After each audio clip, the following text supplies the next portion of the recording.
Mais calmez-vous, Amadji. Grand-mère, mais qu'est-ce que tu Arrêtez fais? ça maintenant et levez-vous, Amadji. Arrêtez ça. La santé de grand-mère se détériore à vue d'œil. Si quelque chose lui arrive à cause de tout ça, alors Ganga devra payer pour ce grand malheur. Amadji, arrêtez Va ça et tomber malade, levez-vous grand-mère. maintenant. Maman, Amadji. arrêtez de vous soumettre à cette épreuve qui n'a pas de sens. En plus, Niranjan n'est pas là et s'il vous arrive quelque chose, que vais-je lui dire? Maman, je vous en prie, maman. N'essaie surtout pas de m'arrêter, Madhvi. Grand-mère, arrêtez ça. Laisse-moi, s'il te plaît, mourir en paix. Sagar n'est pas concerné par ce qui m'arrive. Mais moi, je suis inquiète pour la réputation de ma famille. Pourquoi vous ne comprenez pas, s'il vous plaît? Polkit. Maman, écoutez-moi, s'il vous plaît, arrêtez. Amadji, Arrête, s'il vous grand-mère. plaît, arrêtez ça. Arrête ça tout de suite. Je vous en prie. Maman!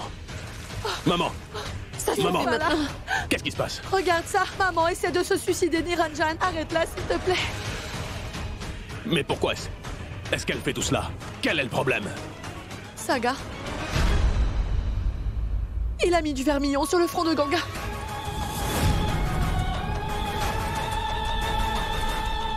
Beaucoup de choses se sont passées pendant ton absence. Sagar et Ganga n'écoutent plus personne désormais. Sagar veut malgré tout se marier à Ganga. Avant que quelque chose de grave n'arrive, empêche maman de faire une bêtise. Il faut que tu ailles vite raisonner Sagar, s'il te plaît.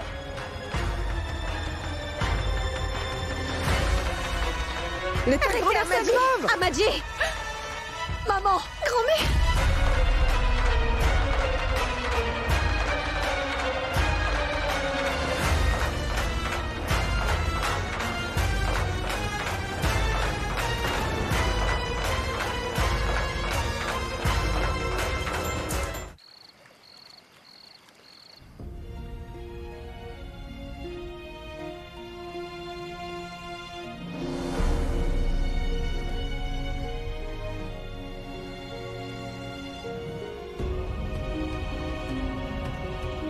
Vous ne devriez pas prendre un bain d'eau froide par ce temps. Avec l'âge, on a tendance à devenir faible. Et vous n'êtes pas en bonne santé. Il faut faire plus attention, Ama. Vous devez prendre soin d'elle. Je vais y aller. Je vous raccompagne. maman, je vais vous chercher un verre de lait au curcuma. Sagar a mis du vermillon sur le front de Ganga. Sagar et Ganga n'écoutent plus personne désormais. Il faut que tu t'occupes de tout ça. Nous avons beaucoup entendu parler de votre fils. Sagar est un garçon très brillant. Et dans très peu de temps, il sera l'un des meilleurs avocats que notre pays pourrait avoir. Avant qu'il ne se passe quelque chose de grave, empêche maman de faire une bêtise. Il faut que tu ailles vite raisonner Sagar, s'il te plaît. Sagar et Ganga sont là.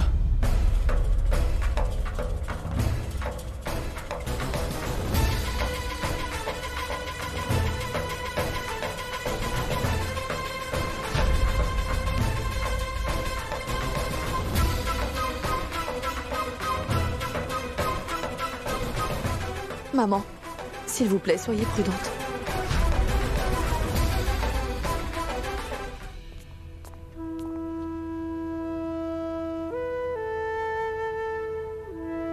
Qu'y a-t-il, Ganga?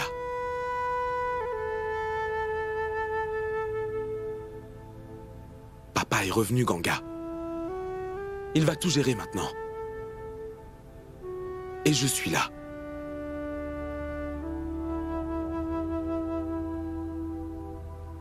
Allons-y.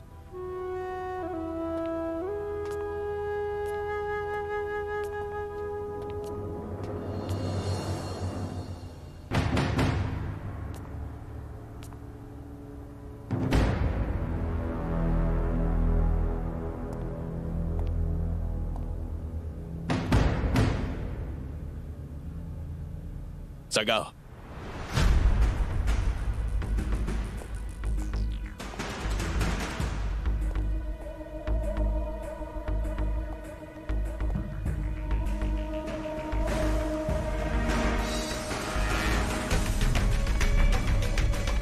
Papa.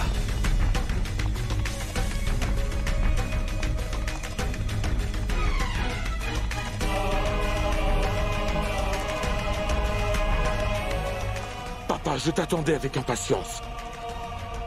S'il te plaît, explique à tout le monde aujourd'hui que je ne me trompe pas dans mon choix, papa.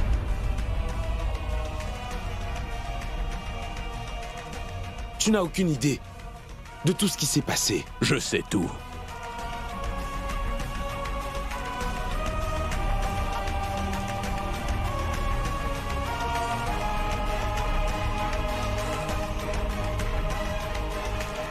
Tu es au courant de tout alors, hein?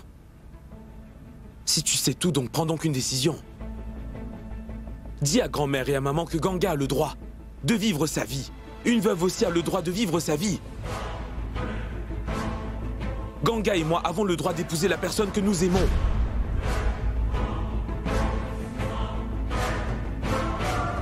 Papa, on s'aime très fort. Et aimer quelqu'un, ce n'est pas mal. Alors, pourquoi une religion ou bien une tradition peut-elle décider que nous avons tort? Hein, papa? Et Ganga? Ganga t'a bien aimé. La personne en qui tu as toujours eu une confiance aveugle. Pourquoi est-elle humiliée dans sa propre maison? Pourquoi maman et grand-mère se sont-elles si mal comportées avec elle quand tu n'étais pas là? Elles l'ont profondément blessée. Attends une minute, Sagar.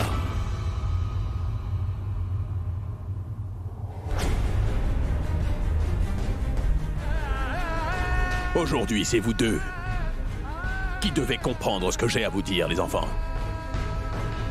Et ça concerne Ganga.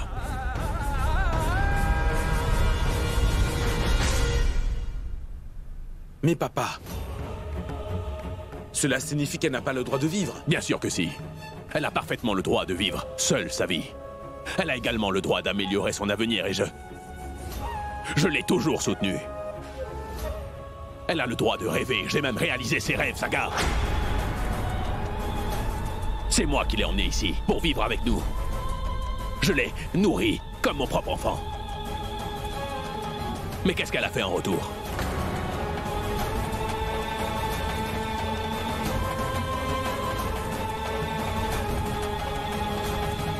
Aujourd'hui, elle a abusé de ses droits. Comment peut-elle imaginer qu'elle pourrait devenir un jour la belle-fille de cette famille?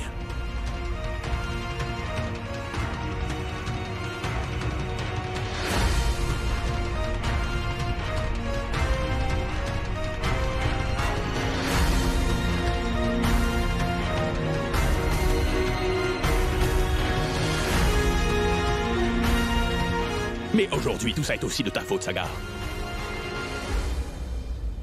Tu le sais très bien, n'est-ce pas? Que Ganga est devenue veuve quand elle était petite. La ramener à la maison, par pitié, est une chose complètement différente. Différente de ce que tu as pu imaginer, toi. Car je ne pourrais pas l'accepter.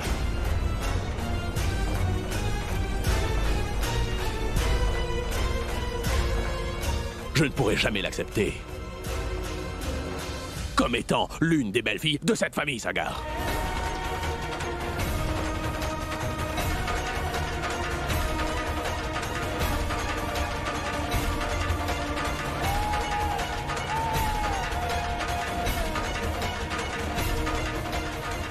Tu ne peux pas me demander ça.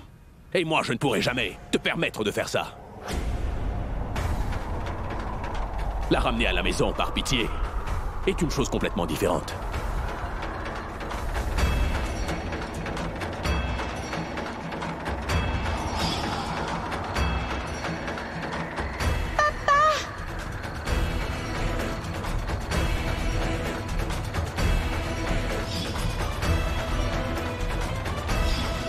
Vas-y, entre.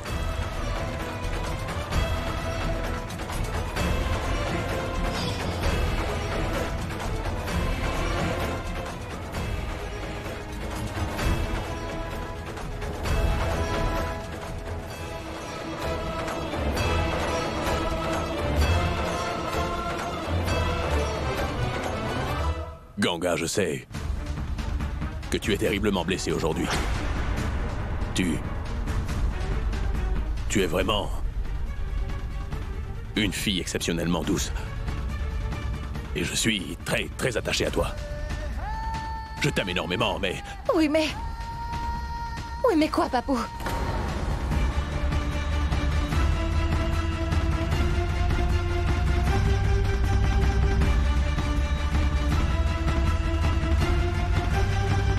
J'avais pourtant l'impression, Papou, que vous m'aimiez vraiment beaucoup.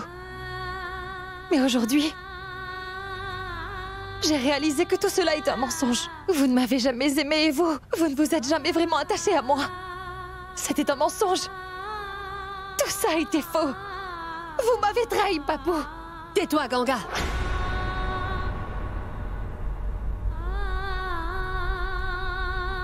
Comment oses-tu dire ça à Niranjan?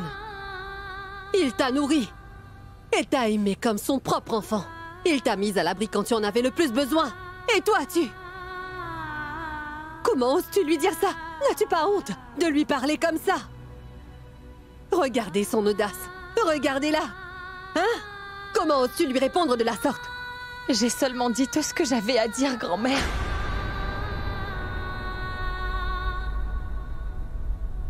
Oui.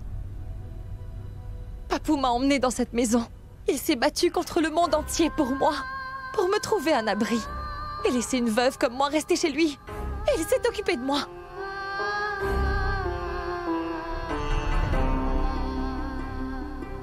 Mais dites, Papou, est-ce que ce combat était pour moi? Était-ce ma bataille?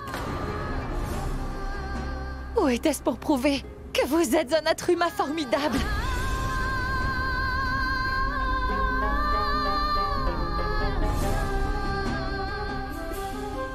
Vous êtes devenu si important que maintenant tout le monde vous apprécie beaucoup. Regardez-vous, Niranjan Chaturvedi. Vous êtes devenu l'homme le plus célèbre que l'on a dans cette ville. Depuis que vous m'avez laissé entrer chez vous alors que je n'étais qu'une enfant.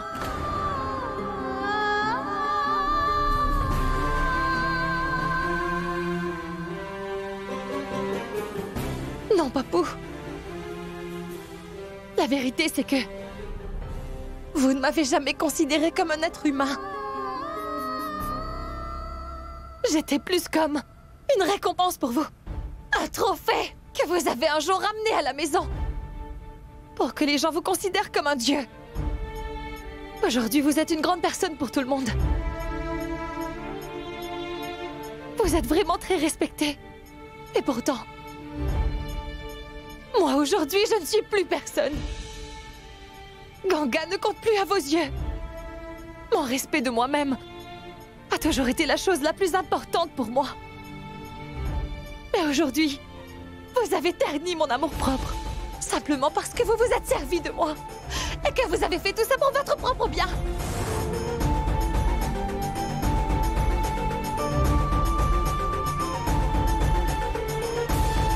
Pourtant, vous m'avez toujours soutenue depuis le début. Vous vous êtes toujours battu pour conserver ma dignité. Dites-moi pourquoi aujourd'hui, alors que je veux être avec celui que j'aime plus que tout. Pourquoi avez-vous si peur, Papou? Dites-le-moi. Allez-y, dites-moi que j'ai tort. Dites-le-moi, Papou. Pourquoi est-ce que vous ne me répondez pas? Allez-y, dites-moi que j'ai tort. Ganga, comment oses-tu aujourd'hui lui parler de cette manière? Et vous, ma tante, je vous considérais comme ma propre mère. J'étais votre fille, et vous m'avez toujours respectée. J'ai toujours accepté toutes vos décisions sans jamais poser de questions. Mais savez-vous quelle est la vérité? La vérité, c'est que vous n'avez jamais vraiment désiré remplacer ma mère. J'étais souvent blessée, mais je ne me suis jamais plaint de vous. Alors que vous le croyez ou non, ma tante, moi je vous ai toujours considérée comme étant ma mère.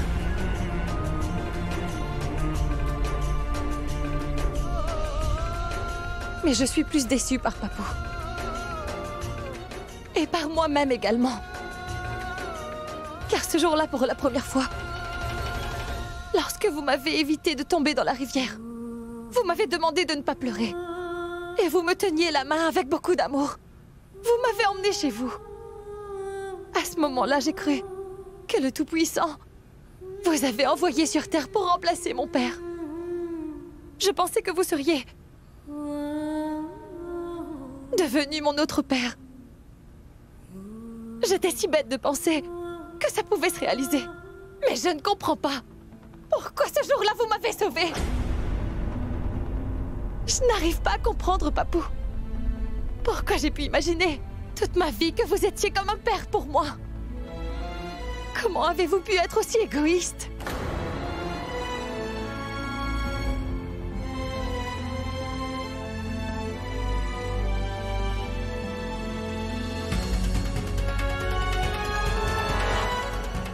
Papou, vous avez fait beaucoup de choses pour moi. Faites encore une dernière chose. Regardez-moi un instant. Papou, s'il vous plaît, regardez-moi une minute. Et dites-moi en face que je suis une pauvre imbécile. Dites-moi que je me suis trompée en vous considérant comme mon père. En vérité, vous m'avez sauvée par pitié. Pour que l'on dise que Niranjan Chaturvedi est un homme bien. C'est ça. Tout comme quelqu'un rapporte un chaton sans abri à son domicile. Parce qu'il a eu pitié de lui. Vous avez fait la même chose avec moi. Ai-je raison, Papou? Une maison où l'on prépare de la nourriture. Pour 6 personnes peut sûrement fournir de la nourriture à une personne de plus. Et Dieu vous bénira pour cela. Vous avez fait une bonne action ce jour-là. La pitié et la charité et la miséricorde sont des choses que j'ai détestées toute ma vie. Bien que mourant de faim, j'ai refusé de mendier pour pouvoir me nourrir.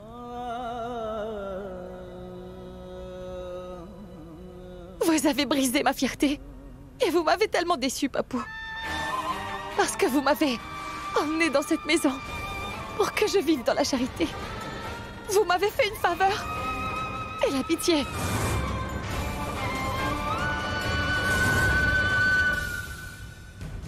C'est ce que vous avez ressenti. Pourquoi, Papou? Est-ce que je vous ai demandé de faire tout ça? Alors pourquoi? Répondez, Papou, pourquoi? Inutile d'en discuter aujourd'hui, Ganga. Car moi, j'ai dit ce que j'avais à dire.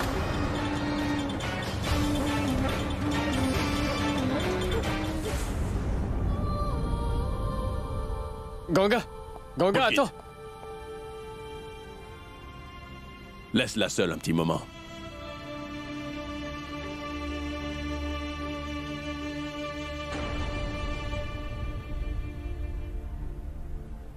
La laisser seule.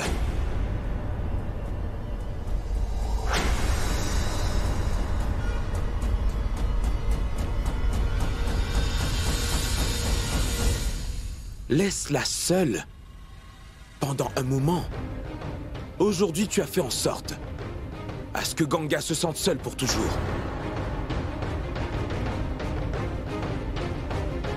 Elle a toujours considéré cette maison comme la sienne. Et son papou, pour elle, était celui en qui elle avait confiance. Mais aujourd'hui, tu as brisé sa confiance. Je n'ai vraiment rien fait de mal. J'ai fait ce qui est juste, pour nous tous. Vraiment, papa? Donc tu penses vraiment que tout ce que tu as fait là était quelque chose de bien? Ganga t'a toujours considéré comme son père depuis le début. Elle t'a fait confiance, papa. Plus qu'à n'importe qui d'autre. Et ça, tu le sais pertinemment. Et tout le monde le sait. Et quoi qu'il advienne, Ganga n'acceptera jamais aucune forme de charité de qui que ce soit. Et pourtant, c'est ce que tu viens de lui faire.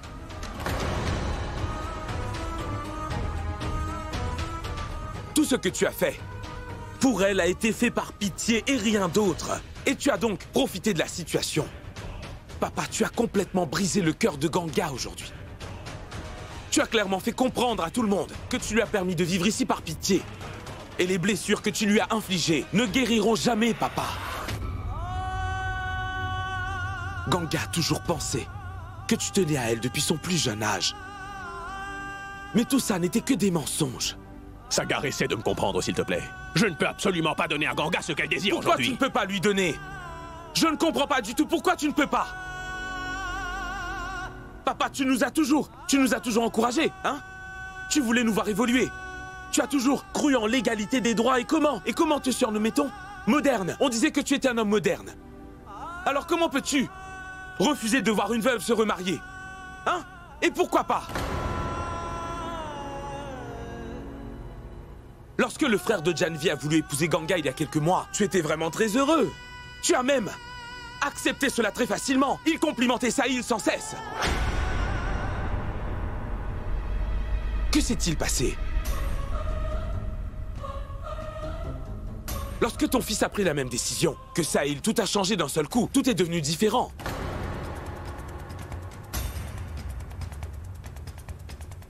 Papa, tu sais, c'est si facile de donner des conseils aux autres gens. Mais appliquer ces mêmes conseils dans sa propre vie est apparemment très difficile à faire. N'ai-je pas raison? Cela s'appelle de l'hypocrisie.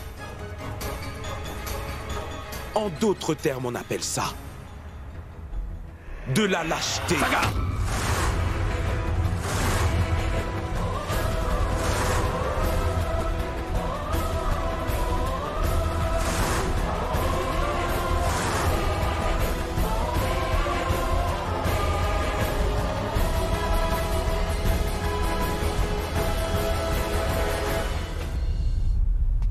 Avant que tu ne me dises quoi que ce soit, regarde-toi d'abord, Sagar. Regarde qui tu es. N'étais-tu pas amoureux de Janvi avant? N'était-ce pas ce que tu avais dit à ta mère, Sagar? N'étais-tu pas fiancé à elle? Mais au moment où Janvi est parti d'ici, tu es tombé amoureux de Ganga.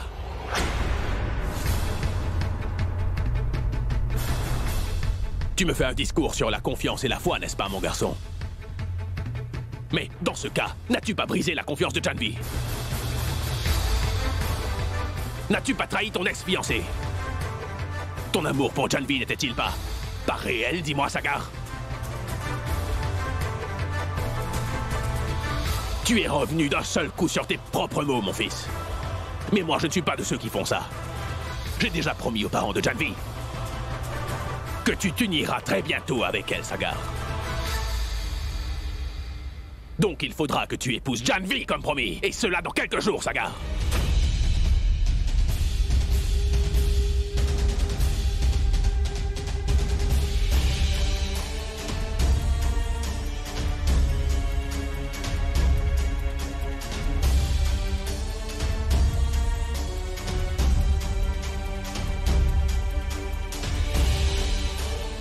Papa, la chose que j'ai apprise aujourd'hui, c'est que tu ne connais absolument rien aux relations. Cependant, puisque tu es un avocat réputé, et même un juge, sache que Ganga et moi sommes mariés. Ganga est ma femme. Et selon la loi, papa, je ne peux plus épouser quelqu'un d'autre maintenant.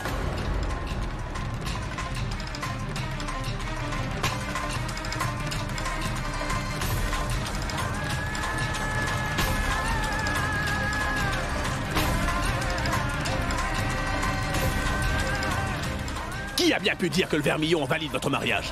Qui a dit que c'était validé, Sagar? Moi, je te le dis! Tu m'accuses d'avoir brisé la confiance et les promesses faites à certaines personnes. Mais tu me l'as enseigné.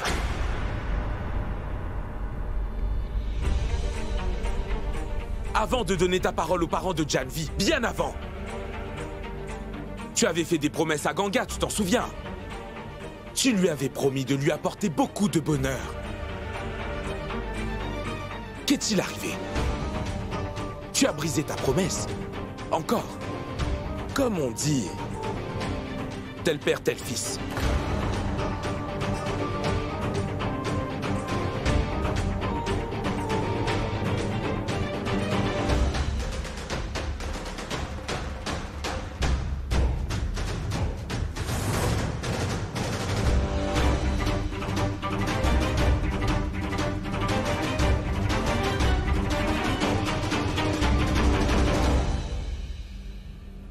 Eh bien voilà.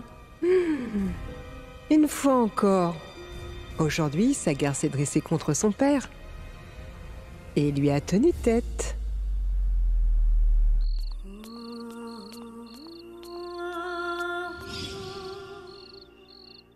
Attention.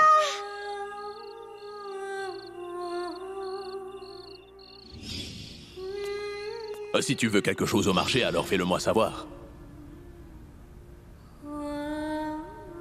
Tu es vraiment une fille très sage. Ganga n'est pas orpheline!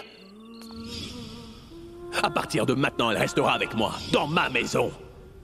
Avec toute ma famille.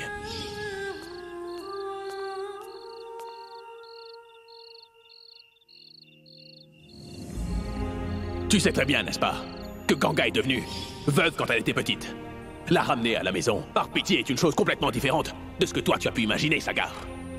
Car je ne pourrai jamais l'accepter comme ma belle-fille.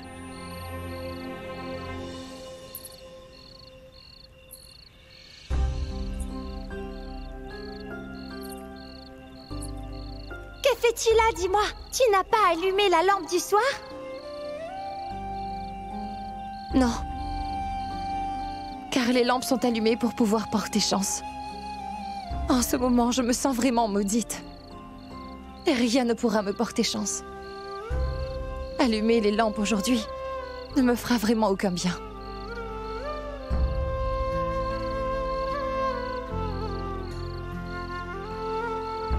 Tu devrais regarder le bon côté de la vie que tu as aujourd'hui. Oui. Mais rien de bien ne peut m'arriver. Il n'y a personne sur qui je puisse compter. Je n'ai pas de famille. Pardon? Grand-mère est là? Elle est égoïste. Elle ne fait que penser qu'à ses intérêts. Et madame alors? Je l'ai toujours considérée comme ma mère. Mais elle ne peut pas me rendre cet amour.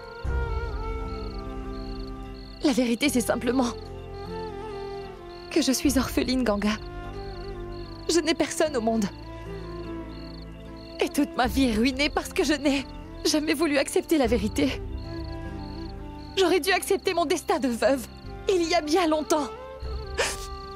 Je me suis laissé imaginer que je pouvais avoir des désirs comme tout le monde, mais pourquoi, dis-moi? Je suis responsable de tout dans ma vie. Pourtant, j'ai tellement prié pour que ça n'arrive pas.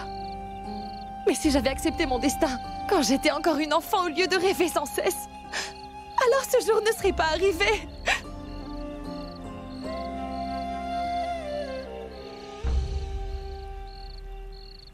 Ne dis pas de bêtises et surtout ne pleure pas. Papou est là, n'est-ce pas? Il est comme un père pour toi. Papou.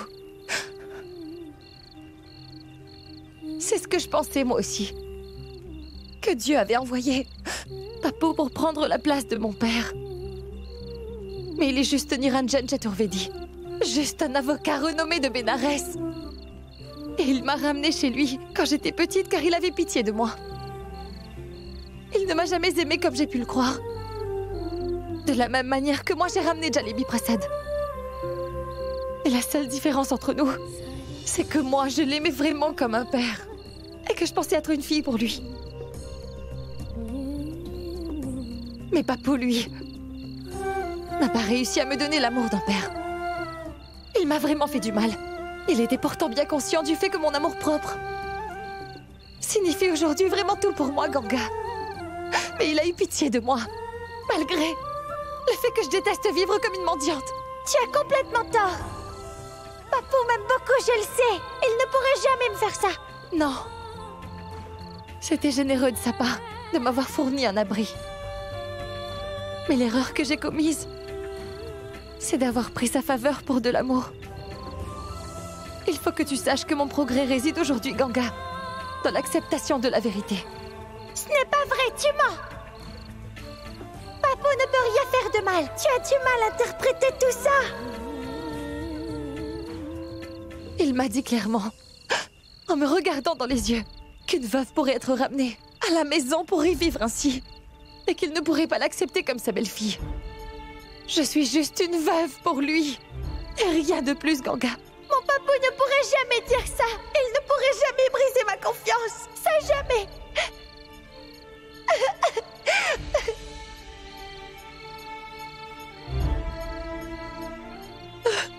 Il a pourtant brisé ma confiance.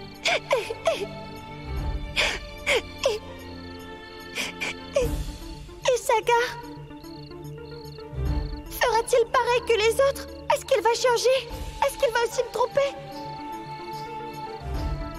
Non. Sagar est toujours là. Il m'a défendu devant tout le monde. Et il a toujours été là pendant les moments difficiles. Il se dresse contre son père pour moi. Sagar a compris les sentiments que nous partageons. Il m'a acceptée telle que je suis. Il ne m'a jamais regardée comme une veuve ou juste comme une pauvre orpheline. Il m'a vue telle que je suis. Alors pourquoi es-tu en colère? Pourquoi tu dis à l'instant que tout était vraiment fini? La mort de Sagar devrait représenter tout pour toi. Tu te souviens de ce que papa disait? L'heure la plus sombre n'apparaît seulement que juste avant le lever du soleil, tu te souviens? De la même manière, tes mauvais moments vont passer très vite, tu verras. C'est la vérité.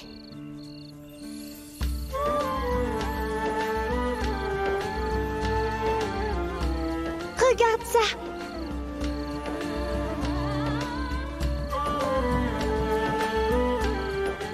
Jusqu'à l'aube allume une lampe, ou qu'elle brille dans l'obscurité. Ainsi tu gardes ton espoir en vie. Ne le laisse jamais mourir, car tu dois toujours croire en toi, Ganga. Crois en toi.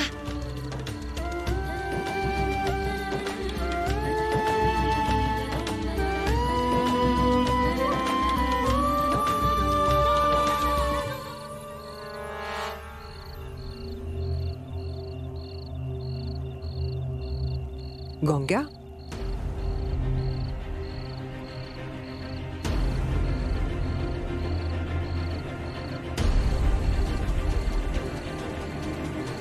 Je te cherchais partout. Je savais que tu étais ici. Ganga, j'étais vraiment très inquiète pour toi, à tel point que si tu savais, je ne peux pas le décrire. Alors je suis secrètement venue jusqu'ici pour te retrouver et te parler. Ganga, que vas-tu faire? Quels sont tes plans maintenant? Mais où est-ce que tu vas aller?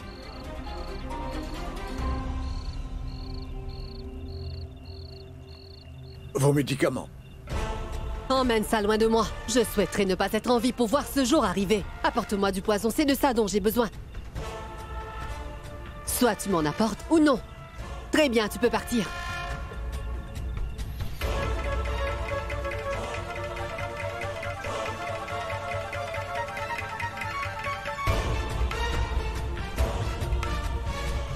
Combien de temps vas-tu rester ici, dis-moi? Il est très tard maintenant. Et la pauvre petite Ganga est toujours... Ne t'inquiète pas, Sagar est sûrement parti la chercher. Dis-moi, pourquoi es-tu inquiet? D'habitude, je ne maudis personne, mais aujourd'hui, je souhaite vraiment que Ganga soit définitivement morte. Je ne veux pas qu'elle se réveille pour voir un autre jour.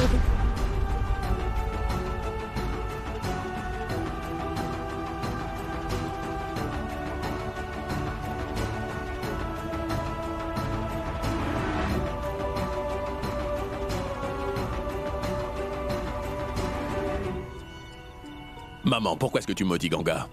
Elle n'était pas seule dans cette histoire. Sagar est également en faute. Ce n'est ni la faute de Ganga, ni celle de Sagar. Tout est de ta faute. Oui, ta faute.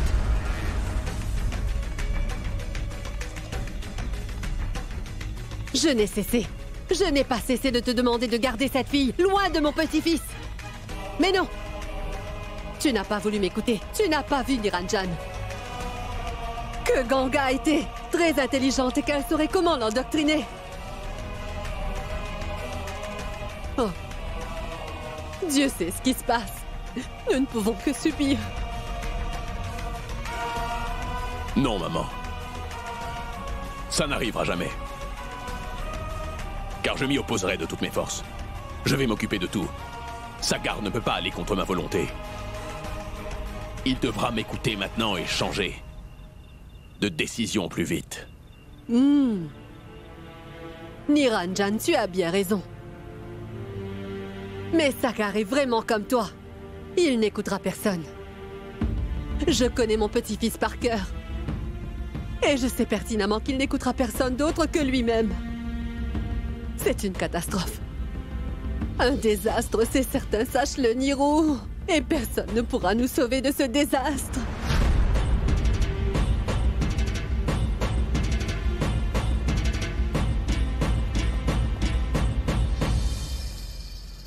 Ganga!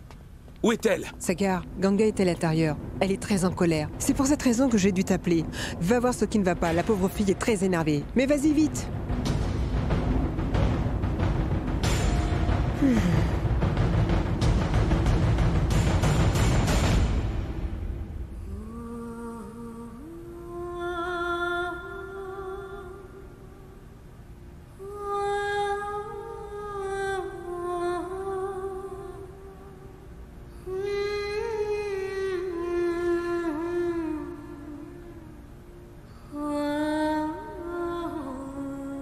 Tu te promènes pieds nus tout le temps.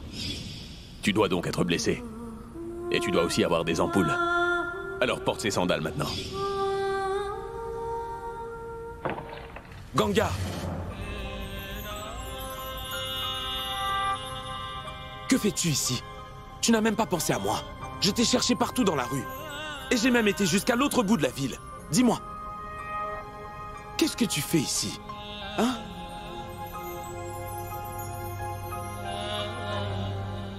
Sagar. Papou m'avait acheté ces sandales quand j'étais petite. Et il m'avait dit que marcher pieds nus devait me donner de vilaines ampoules et me faire vraiment très mal aux pieds. C'est pour ça qu'il m'a dit de toujours porter des sandales. Te souviens-tu, Sagar? À quel point j'étais heureuse quand il a apporté ça.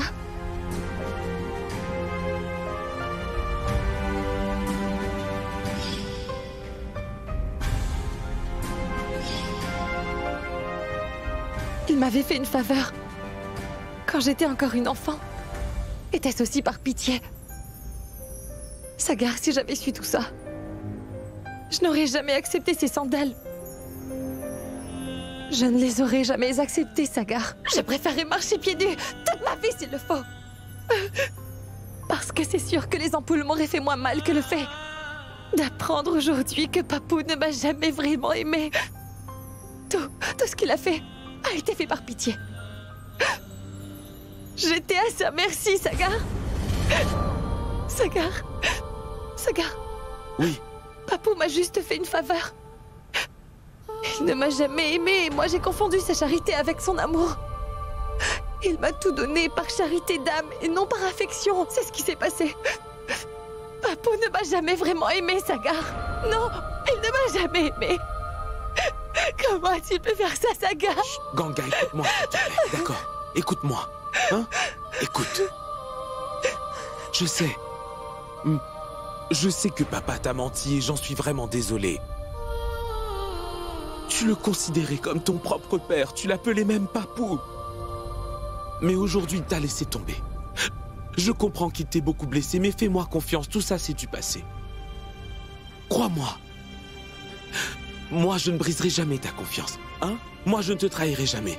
Tu verras, Sagar sera toujours là pour toi, Ganga. Tu ne regretteras jamais ta décision. Hein? Ganga, tous tes chagrins m'appartiennent maintenant. Et tout mon bonheur t'appartiennent également.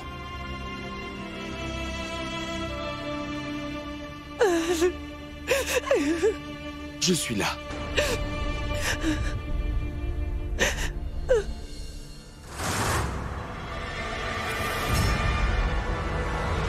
Sagar? Je suis désolée. Je suis désolée. Je suis ici pour vous dire à tous les deux maintenant qu'aujourd'hui votre tante n'est pas contre vous. Je sais très bien que l'amour est aveugle par moments. Et vous êtes tous les deux des amis d'enfance, non? Et vous êtes ensemble depuis fort longtemps maintenant. C'est pour ça que j'ai emmené Ganga chez moi aujourd'hui en sécurité. Mais Sagar, il y a un problème. Madhvi et Niranjan ne doivent pas connaître cet arrangement, s'il te plaît. Parce que s'ils découvraient que tous les deux vous êtes ici, alors ils se sentiront vraiment très mal. Et je ne veux pas qu'ils rompent les liens qu'ils ont avec moi, n'est-ce pas? Tante Prabha, je comprends ta situation. Mais ne t'inquiète pas, Ganga et moi on va vite partir d'ici. Attends, non.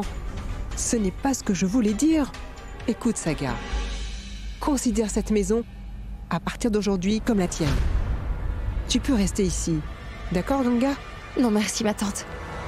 Nous ne pouvons pas rester ici pour toujours. Elle a raison.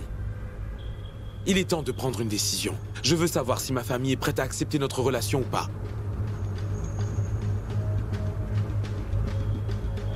Ganga, allons-y. Attends, non, Sagar.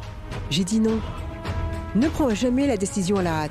Tu vas tout gâcher en faisant ça, tu sais. Si tu vas là-bas, la situation pourrait empirer et tout sera ruiné. Et nous n'aurons plus la chance de gérer la situation. Après tout ça sera terminé. Sagar, tu dois te calmer un peu et réfléchis à ce qui est juste, tu vois. S'il te plaît, écoute-moi, Sagar. Allez, il est préférable que nous en discussions demain, d'accord ?